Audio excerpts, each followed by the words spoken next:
And welcome to Hannity. And tonight, it is no secret that one candidate, yes, Vice President Kamala Harris, is planning to raise taxes on all of you. But just moments ago, Donald Trump unveiled a new plan to cut taxes for the hardest working Americans who don't clock out at 5 o'clock. Pretty amazing. I haven't worked an 8-hour day in most of my life. Take a look.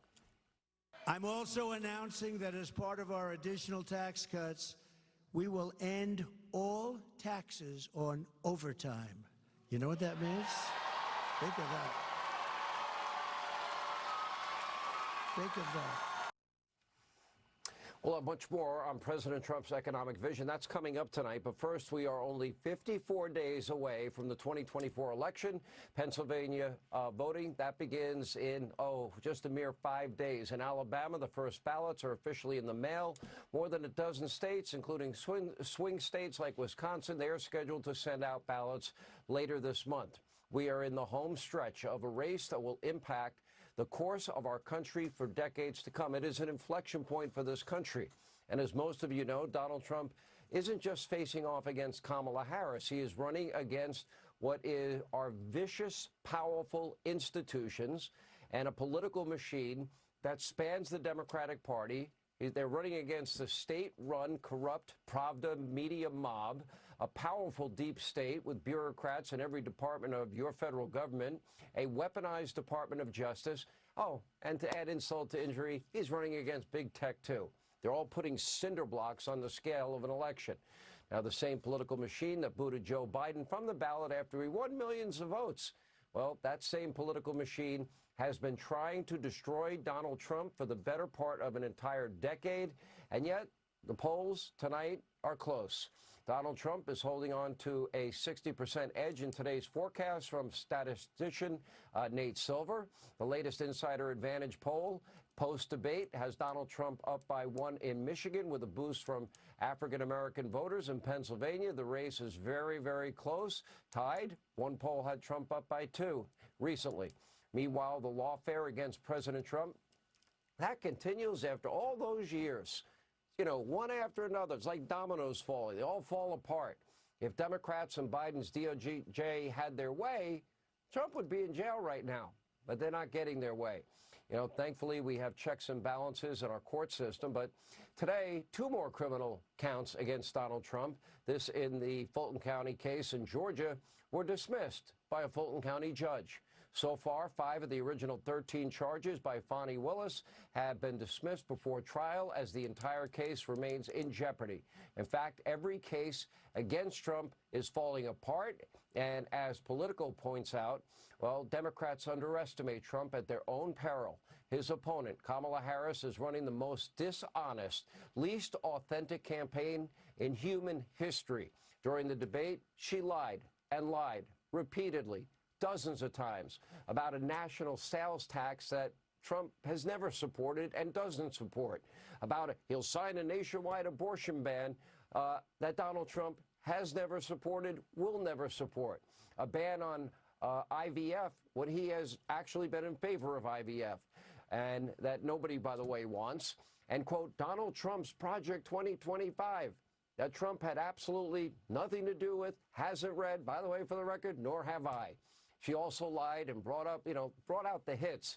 Let's bring up Charlottesville. She lied about Trump's role in January 6th, lied about fracking, lied about oil, lied about her support for the Minnesota Bail Fund, lied about Trump's bloodbath comments on the economy, lied about Trump's position on NATO, lied about 0 troops serving in combat zones, lied about Trump's role in the Biden-Harris administration and their disastrous withdrawal from Afghanistan. How do you blame Donald Trump for that? Lied about gun confiscation. She said it repeatedly. Lied about her support for defunding the police. She said that, too. She even lied about being a middle-class kid. In reality, she grew up in one of the most prestigious neighborhoods in Montreal, 2 very affluent parents. She lied about violent crime along with her 2 supporters at the debate that were masquerading as journalists. No, they're liberal, radical, left Democratic talk show hosts, and they said that violent crime was down. No, it's not. By the way, ABC, Disney, Bob Iger, take note, because your network run by Disney, got it wrong. Look at the data from the DOJ. Violent crime is up 37% under the Harris-Biden administration.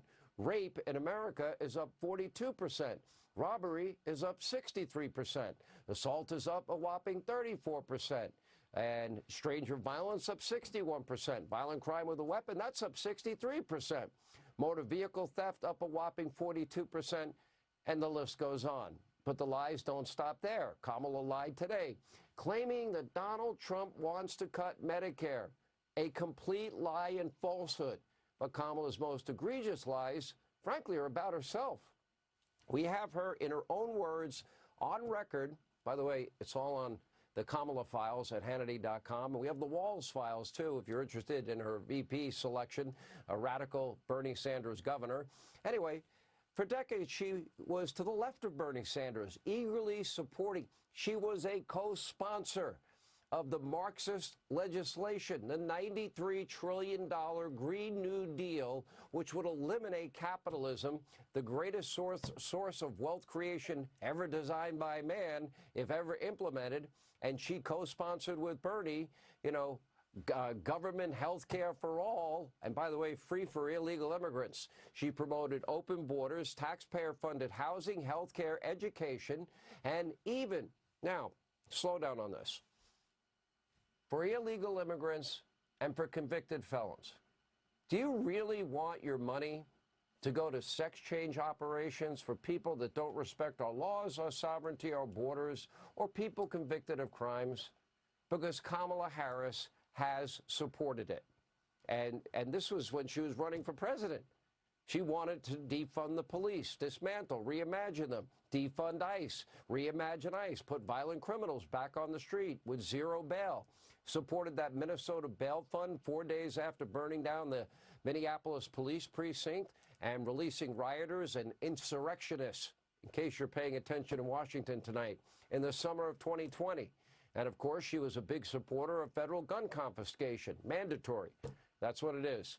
But the very moment she was elevated to a candidate, her positions all changed overnight, or at least that's what she wants you to believe. How about you decide? Tim Walz and I are both gun owners. We're not taking anybody's guns away, so stop with the continuous lying about this stuff. I support buybacks. How mandatory is your gun buyback program? It's mandatory. I will not ban fracking. I have not banned fracking as Vice President of the United States, and in fact, I was the tie-breaking vote on the Inflation Reduction Act, which opened new leases for fracking. Will you commit to implementing a federal ban on fracking your first day in office, adding the United States to the list of countries who have banned this devastating practice? There's no question I'm in favor of banning fracking. I absolutely support, and over the last 4 years as Vice President, private health care options. You support the Medicare for All bill, I think initially co-sponsored by Senator Bernie Sanders. You're also a co-sponsor on it. I believe it will totally eliminate private insurance. So for people out there who like their insurance, they don't get to keep it? Well, listen, the idea is that everyone gets access to medical care, and you don't have to go through the process of going through an insurance company, having them give you approval, going through the paperwork, all of the delay that may require. Who of us has not had that situation where you got to wait for approval and the doctor says, well, I don't know if your insurance company is going to cover this? Let's eliminate all of that. Let's move on. The United States Congress, including some of the most conservative members of the United States Senate, came up with a border security bill which I supported. And that bill would have put 1,500 more border agents on the border to help those folks who are working there right now overtime trying to do their job. And I think there's no question that we've got to critically re-examine ICE and its role and the way that it is being administered and the work it is doing. And we need to probably think about starting from scratch. All right, make no mistake, Kamala didn't suddenly change all of her views and her entire political philosophy overnight. She's lying. Why? To get elected, to get power. And then she will revert to form, no doubt about it. At the debate, she couldn't give a single straight answer, ducking and dodging and weaving every question with the help of two very corrupt, biased ABC Disney moderators. So woke and Democratic supporting Disney is clearly more concerned in electing Kamala than conservatives attending their theme parks or buying any of their products. Is it any wonder Disney's stock it's in the tank if you haven't been looking. I mean, it's lost a lot of value. According to the LA Times, David Muir, Lindsay Davis studied hours of Trump rallies in order to rebut him in real time. Davis telling the Times, quote, the attempt to correct the candidates was in response to the June 27th CNN debate between Trump and President Biden, whose poor performance led to his exit from the race. They couldn't let that happen to Kamala. Well, that's a nice admission, but it does say a lot because they never once corrected Kamala, and we've added up over 25 lies that she told, as did the Federalist and many other fact-checkers. Despite all of this assistance from ABC, Disney, the Woke Network, the Talk Network of liberal, radical, leftist, Democratic talk show hosts, even Fake Jake, our old friend over at Fake News CNN, he was even less than impressed with Kamala's performance. Look at this. Despite the economy being the #1 issue facing the country, the sitting vice president generally reverted to talking points about a few of her policy proposals. Even Harris allies today are saying that she needs to talk more about what she will do for Americans if elected. On the border, another vulnerable issue for Harris, she also dodged. Would you have done anything differently from President Biden on this? So I'm the only person on this stage who has prosecuted transnational criminal organizations for the trafficking of guns, drugs, and human beings. Okay, that wasn't the question. I may have to stop calling him Fake Jake. I mean, she was like a robot. I don't care what you ask, I'll go right to my rehearsed lines. Keep in mind, Tuesday's debate was only the second time in the entire campaign that Kamala said more than 2 or 3 sentences without a teleprompter. There has been just one joint interview, a whopping 16 minutes and 29 seconds of speaking, and she did bring her emotional support running mate, and no pressers, no town halls, 0 solo interviews. Even photographers in the press are reportedly complaining about a, quote, unprecedented reduction in access to the news media. One top Democrat is hoping it stays that way, urging Harris to stay away, whatever you do, stay away from her adoring fans in the state-run media mob.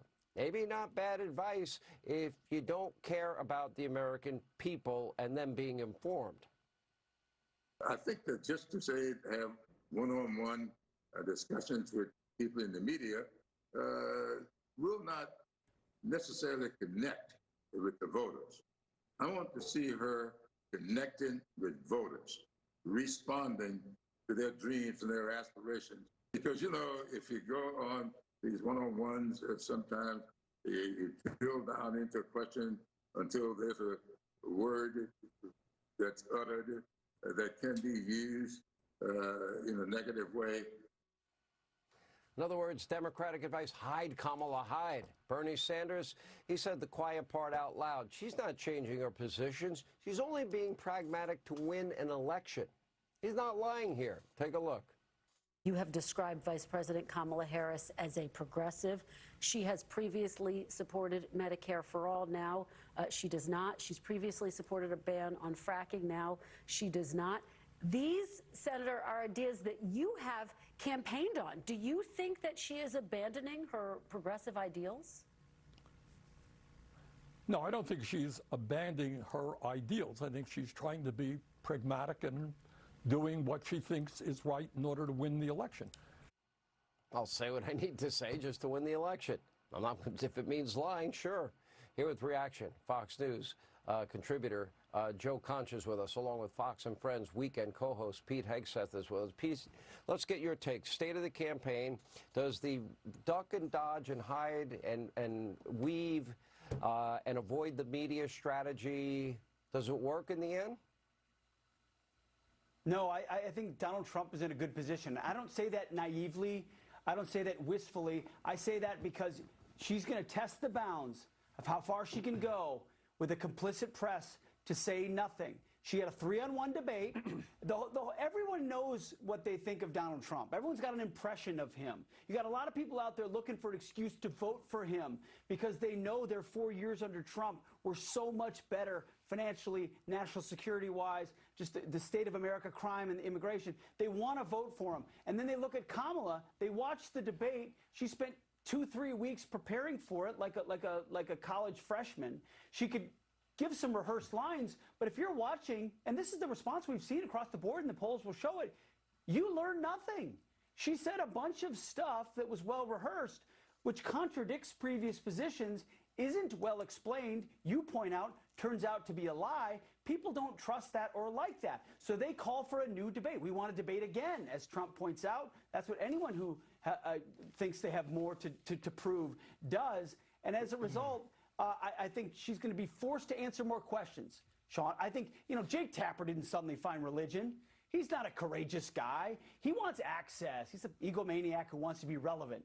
And so as a result, he's going to clamor for pressers and questions and interviews. They're not going to give them. And I don't think people are going to respect someone who's running for president and doesn't respect them enough to actually answer questions or give what their position is. David Muir didn't have the courage to follow up and say, but you said this and you say this now, but you said this and you say this now. At some point, she's going to have to. That's going to hurt her. Donald Trump has been consistent and clear with the American people. That's going to pay off. All right. So does the fact that she still has not answered her sponsorship with Bernie of the $93 trillion Green New Deal and eliminating the filibuster and government health care for all, and the elimination of private health insurance, no restrictions on abortion, mandatory gun buybacks, decriminalizing illegal immigrants, free housing, health care, education, driver's licenses, college, sex change operations, and amnesty.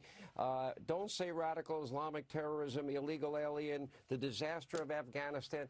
Joe Concha, she hasn't answered any of this. ABC let her go through 90 minutes and not address her own words. How does that end?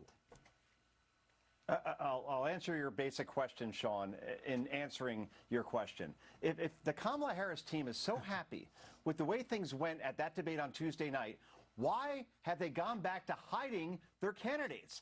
Donald Trump did an interview with you about 5 minutes after that debate was over. Yet Kamala Harris, Tim Walz, again, won't sit down with anybody. And this is a media that mostly supports her. This point cannot be emphasized enough.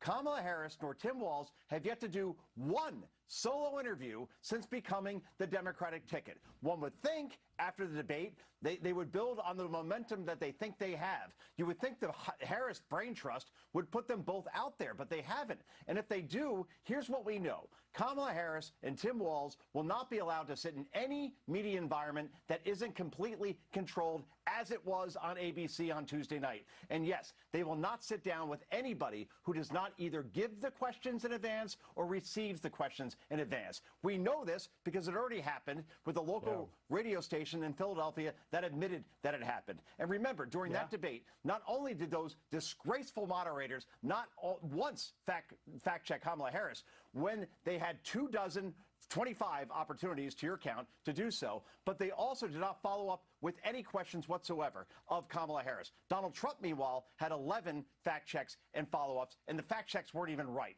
So Kamala Harris, to quote Dean Wormer, got 0.0 fact checks and follow-up questions. So the Harris-Walz-Seinfeld campaign will continue. A campaign about nothing and a festivus of grievances about Trump, despite Kamala Harris being the incumbent who owns everything voters hate about the state of this country right now, Sean. She owns this, not Donald Trump.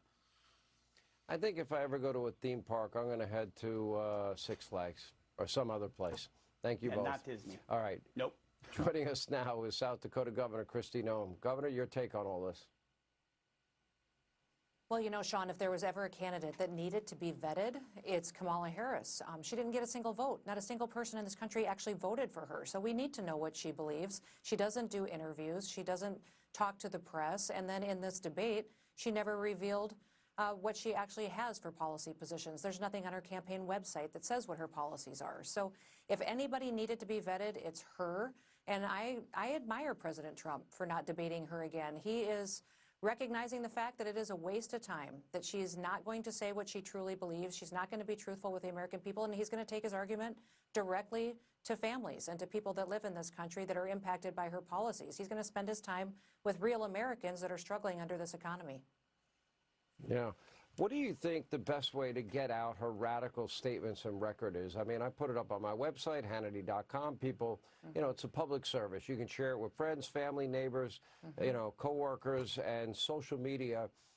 It seems to now be penetrating into the consciousness of Americans.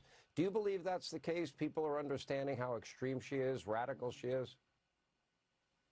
I think they are, and what's powerful is watching her own lips say the words of what she truly does believe. Jim Clyburn was right. I mean, she believes something different, and if we let her talk too long, the truth will come out.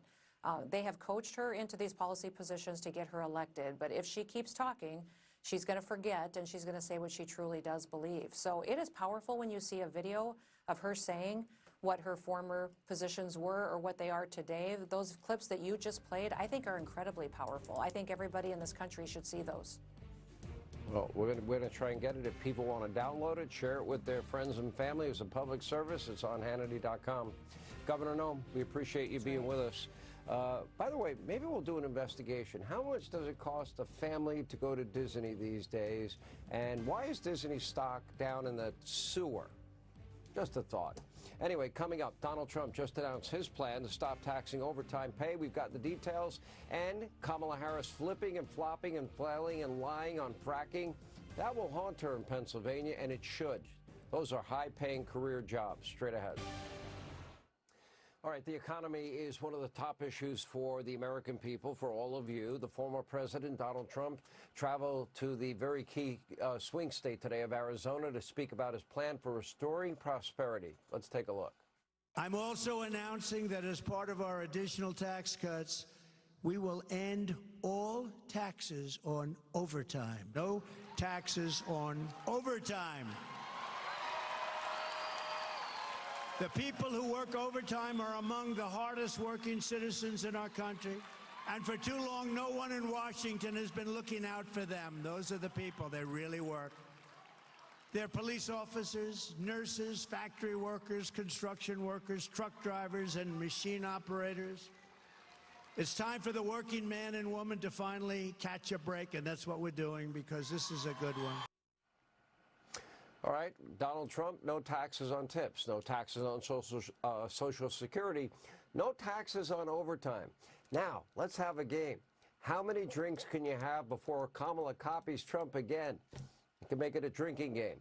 Now, as Vice President Harris has, of course, presided over 3.5 years of crippling inflation, high interest rates, record high gas prices, economic stagnation. Look at this new analysis. The average household in every swing state, that would be Georgia, that would be North Carolina, Pennsylvania, Wisconsin, Michigan, Arizona, Nevada, and every other state, they're paying $12,000 more a year to buy bare essentials than they were in 2021 when they took office. Kamala Harris has no plan to make anything better. During the debate, Harris claimed that Goldman Sachs had basically endorsed her economic plan. That was another lie. Goldman's CEO threw a lot of cold water on that right away. Take a look. What Goldman Sachs has said is that Donald Trump's plan would make the economy worse. Mine would strengthen the economy. That report, which was mentioned last night in the debate, came from an independent analyst. And it's interesting, Scott. I think a lot more has been made of this than should be. What the report did is it looked at a handful of policy issues that have been put out by both sides, and it tried to model their impact on GDP growth. And the reason I say a bigger deal's been made of it is what it showed is the difference between the sets of policies that they put forward was about 0.2%. If this guy had half a brain, does he not realize taxing unrealized capital gains is the death of capitalism, or the new Green Deal is the death of capitalism? Do you really have to be the head of Goldman Sachs to understand that? No. At multiple rallies today in North Carolina, Harris also continued her long-running lie that Donald Trump wants to cut your Social Security and Medicare. But the official Republican Party platform and Donald Trump, in his own words, over and over again, say just the opposite. As you can see on your screen, a complete and total lie from Kamala Harris. Here with reaction, Fox Business host David Asman and economist Stephen Moore. Stephen, start with you. You know, look, I've mentioned this many times on this show, on my radio show. I started my adult life, I was living paycheck to paycheck. Not exactly the most fun time of my life, although I was pretty happy actually back then, to be honest. Money, not having money, didn't make me miserable. And I always loved working. I don't even know what an 8-hour workday looks like. I didn't know it then. I don't know it now. I have no idea what that would look like for anybody. But these are innovative ideas. If we get the Green New Deal on top of the $12,000 Americans in every swing state are paying more for essentials than they were paying in 2021, what does that do to the economy? What does unrealized capital gains do to job creation? Well, first of all, let me say something about that new plan that was just announced, if I may, Sean, because I, too, my first job was working in the suburbs of Chicago in a warehouse for $4 an hour. And, you know, I had to work overtime to make a good paycheck. So that $6 an hour was a big bonus because you got time and a half.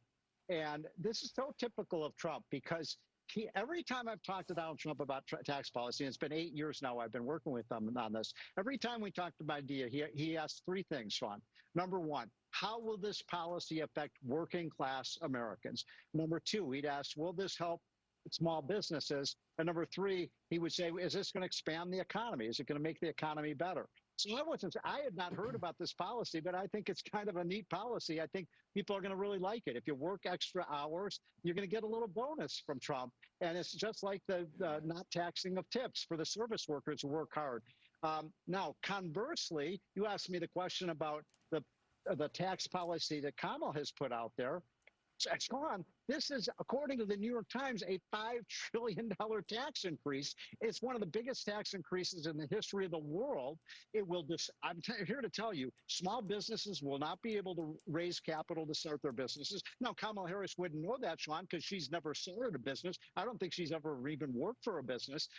You're going to kill the stock market, and most of the people listening to this show have a 401k plan. How is it going to look when you look at your 401k plan and the value of your plan goes down by 30%? So I think it's a dagger to the heart of the economy. And when it comes to tax policy, Trump is exactly right. Let's cut our taxes, not try to tax our way to prosperity, which never works. Well, I mean, when Reagan cut taxes, he doubled revenues, to the federal government dramatically, created 21 million new jobs, David Asman. It was the longest period of peacetime economic growth in the history of the country. Prior to COVID, Donald Trump set record low after record low numbers on unemployment for African Americans, Hispanic Americans, Asian Americans, women in the workplace, youth unemployment. The price of gas was below $2.50 on average a gallon, never reached $3 an average nationally per gallon, and you were paying $12,000 less in these swing states for bare essentials that people now are putting on their credit cards around the country. Right. Well, the other thing is those geniuses at Goldman Sachs and the Democrats in Congress all said that we were going to lose money, and you still hear that rhetoric from first Biden and now Kamala Harris saying the tax cuts cost $2 trillion. In fact, they made $1.5 trillion. The revenue that the government got from the increased economic activity as a result of the tax cuts left to an enormous increase in revenue. So we actually got $1.5 trillion more in government revenue after the Trump tax cuts than we had before. So everything about what they say concerning the tax cuts is wrong. But Americans, the bottom line is Americans know they're worse off. I mean, Steve can rattle off the numbers for you. I've sort of looked at the numbers and come up with a $14,000 figure after you take away the wage increases that Americans have had since January 2021. Even if you count those in, we still lost $14,000 for the average American since January of 2021 when Biden came in. So the Biden-Harris economic policy is a disaster. And I would bet it's going to be a week before Kamala Harris picks up on this Trump plan not to tax overtime pay. In fact, everything that she has is either stolen from Trump left over from Biden, or very far to the left. When you look at the wealth tax, which you mentioned, has never worked anywhere in the world, and it's a socialist idea of taxing your wealth. The idea of price controls, which has never, again, worked anywhere in the world, including once when it was tried here. It was a terrible disaster. So she's either copying from Trump, left over with failed Biden policies, or going much further to the left than even Biden has gone. So her economic policies are no mystery. We know what they are. She's going to govern far to the left of what Biden did and much further to the left than what she is saying now. If you can't believe her promise on fracking when she said, no question, I'm going to ban fracking, and now she says the opposite, if you can't trust that pledge that she made to stop fracking, why should we trust any pledge that she makes now? All right, David Asman, thank you. Steve Moore, thank you. We appreciate you being with us. Now, perhaps the single biggest lie that Harris told during the debate on Tuesday flew a little bit under the radar. It came toward the end of the night when she said, quote, I've made very clear my position on fracking. Well, that's verifiably false. Harris has been anything but clear, and she now claims to love fracking out of nowhere. But when she was running for president back in 2019, she agreed that a total fracking ban was necessary. Her, in her own words, something that ABC Disney could learn from. Take a look. Let's talk about fracking because we're here in Pennsylvania. I made that very clear in 2020. I will not ban fracking. I have not banned fracking as Vice President of the United States, and in fact, I was the tie-breaking vote on the Inflation Reduction Act, which opened new leases for fracking. Will you commit to implementing a federal ban on fracking your first day in office, adding the United States to the list of countries who have banned this devastating practice? There's no question I'm in favor of banning fracking. So, yeah. At the debate, Harris tried to claim credit for the Biden administration's increase of fracking leases. We only have one itsy-bitsy, teeny-weeny problem. That never happened. Just like she never said in 2020, I changed my position on fracking. Even fake news CNN fact-checked her on that. The Biden-Harris administration has fought a war on American energy production since day one. And, of course, she has her EV mandate. Don't you want an EV mandate, no plastic straws, a reduction in consumption of meat? This is the party that claims they're the party of freedom, and they want to provide everything for you and take everything you have. That's called Marxism. Anyway, how's that going to play in the very important key swing state of Pennsylvania, where fracking is a huge part of the local economy? Well, let's ask. Pennsylvania GOP Senate candidate Dave McCormick is with us. Dave, I've been in your great Commonwealth now 2 weeks in a row. I did have my we did have my cheesesteak when I was there both times, and enjoy it a lot, especially the one in Philly that I got from Gino's. All right, let's talk about fracking. What does that mean to your state?